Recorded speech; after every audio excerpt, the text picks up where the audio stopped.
Hər kəsə salam. Mən aholüm, yəni patron istifadə etdiyim zaman hələ yeni başlamışdım. Bir dənə qız övladım oldu, istəmədiyim bir münasibətdən. Birinci o sevdiyim oğlan var idi, lakin aholümün təsirində olduğum vəziyyətdə dostumla münasibət yaşadım. Bununla da hamilə qaldım. Denə qız övlad dünyaya gətirib onu hələ tam analıq eləməzkən bir il sonra yenidən aholüm istifadə etdim və digər narkotik maddələr kokosdan istifadə etdiyim bir zamanda yeni idi, amma yoldaşımdan yenə də hamilə qaldım. Sonradan narkotikləri dəyişirdim. Başqa narkotiklər də istifadə edirdim üst-üstə.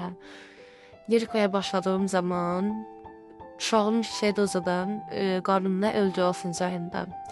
Narkotik istifadəsindəydim deyə 5 ay ona hamilə olduğumun heç fərqinə varmamışam.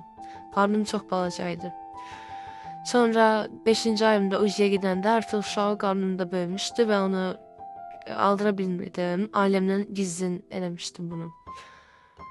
Sonra ailəmlə bölüşdükdə evə qayıtdım. Narkotikaya tərk etməyə çalışırdım, istəyirdim ki, tərk edim. Ailəm mənə ümumiyyətlə arxamda olduqlarını və uşağı dünyaya gətirə biləcəklərimi dedilər. Amma mən təbii ki də narkotikin təsiri altında istəmədim onu dünyaya gətirmək və qaçdım evdən.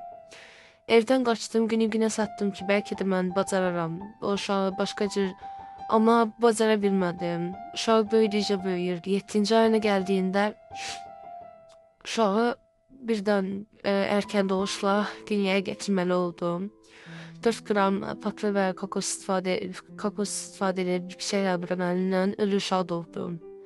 Və bu ölü uşağı mənə göstərdilər. Gözümdə ölü uşağı gördüm və travmalarım daha da böyüməyə başladı.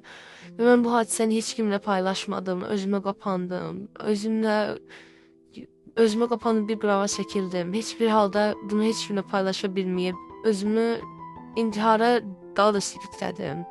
İntihar etdim.